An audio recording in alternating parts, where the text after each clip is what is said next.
So in the aftermath of October 7th, you will no doubt recall the appalling protest that took place on college campuses across the West, and particularly America. And it's often the more prestigious the campus, the worse the anti-Semitism. There was a celebration of what Hamas did, a describing of it as resistance.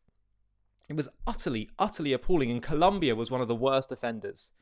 There was violence and intimidation and harassment against Jewish and pro-Israel students, and it got out of control. Arrests were made, and it just... but what we also saw was those Ivy League presidents described in their congressional hearing. They said, well, calling for the genocide of Jews, whether that's a offense in the university's books is, well, it depends on the context. Just unbelievable. So President Trump has issued, this is from the White House account. They've said, Shalom, Columbia. The Trump administration has cancelled roughly $400 million in federal grants to Columbia over its failure to protect Jewish students from anti-Semitic harassment, which is quite a remarkable feat. It's hard to imagine other US administrations doing this. So good for them, good for them. This is not, by the way, an issue of free speech. Okay, there's a very clear line between free speech and incitement to violence. And as you'll see in this really important clip between Ted Cruz and Senator Ted Cruz and Miss Aliza Lewin, who is president of Brandeis University, asked a very simple question. If a student showed up in a Klan outfit, Ku Klux Klan, burning a cross, calling for the murder of black people, would Ivy League universities protect their free speech? Have a watch. Is it clear that there is significant money funding these attacks on Jewish students and attacks on America? It is clear that there is coordination and there must be some common funding. In the last 2 years, under the Biden Justice Department, are you aware of any investigation to follow the money behind these protests? I am not. Are you aware of anyone who has been indicted for funding these protests? I am not. Are you aware of any university that has had their Title VI federal funds cut off because they've tolerated, welcomed, celebrated, and as Senator Hawley put out, had their own officials cheering on anti-Semitism? Has even one university lost their funding? I am not aware of any university having actually lost their funding. And I'll point out also, some of the defenders say free speech, free speech. You're right. You have a free speech right as an American citizen to say vile, hateful, bigoted things. Let me ask you something. If a university student went into the public square dressed up in a Klan outfit, burned a cross, and said we should murder African-American students, do you have any doubt the university would expel that student? I am fairly certain that the universities would take action and ensure that their policies were followed. They should expel them if they're foreign students. They should be deported.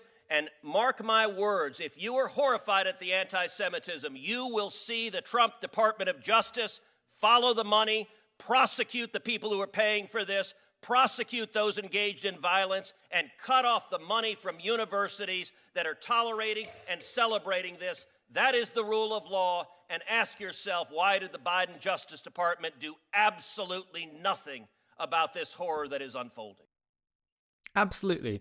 And just to give you a comparison, just imagine if after 9/11 you had people waving Al-Qaeda flags, celebrating. No one in their right minds would think, oh, but come on, free speech, free speech. You know what? You want to make some kind of clever, convoluted argument about why it's resistance, whatever, in a classroom. That's one thing. To go out into the public, a protest, to intimidate, to wave flags and cheer terrorism is utterly vile. It's unacceptable.